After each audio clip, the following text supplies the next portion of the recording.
Toe ons kinders was, het ons ouers gevra wat is die en wat is daai. En hulle het altyd gesê husse met lang ore. Maar niemand weet wat is husse met lang ore nie.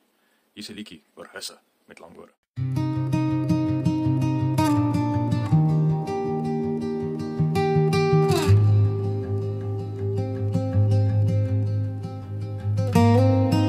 Ek sit aan die tafel, my oë is groot. Ek vra vir my pa oor die dinge van die dood. Of waar kom die babas en die geld vandaan? Maar pa kyk net weg, hy laat my verstaan. Dat pa die vrou wag tot die son gaan lê. Maar het help nie om te vra wat hy nie wil sê. O, dis husse, my kind net husse met lang ore. Hulle luister in die gange, hulle loop in die spore.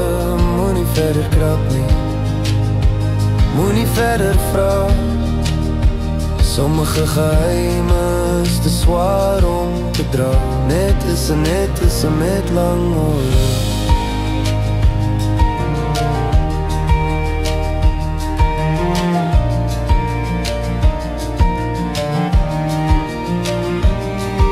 We staan in die kombuis, die potte wat stom.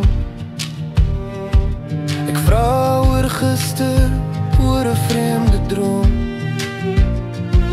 Ek vra oor die buurman en die nuwe rooi kat. Maar sy skud net haar kop, haar gedagtes verward. Sy sê, vra my weer as jy eendag groot is. Want nou is die antwoord te doel of wat toe is. O, dis husse, my kind net husse met lang ore.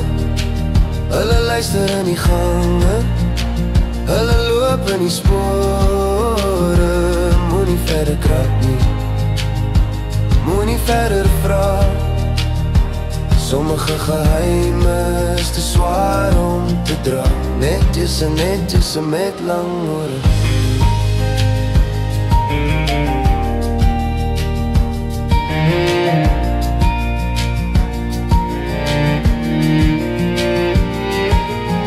Is dit 'n donkie, is dit 'n haas, of 'n spook wat hier rondloop en almal verbaas?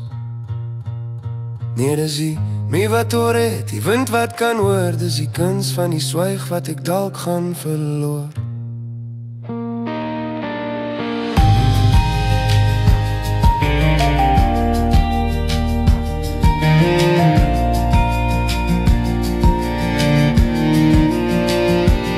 So ek sit maar en wag met my vrae in 'n ry, terwyl die lang ore se saggies verby gly. Môre vra ek weer, maar ek weet wat ek gaan kry. Net husse met lang ore.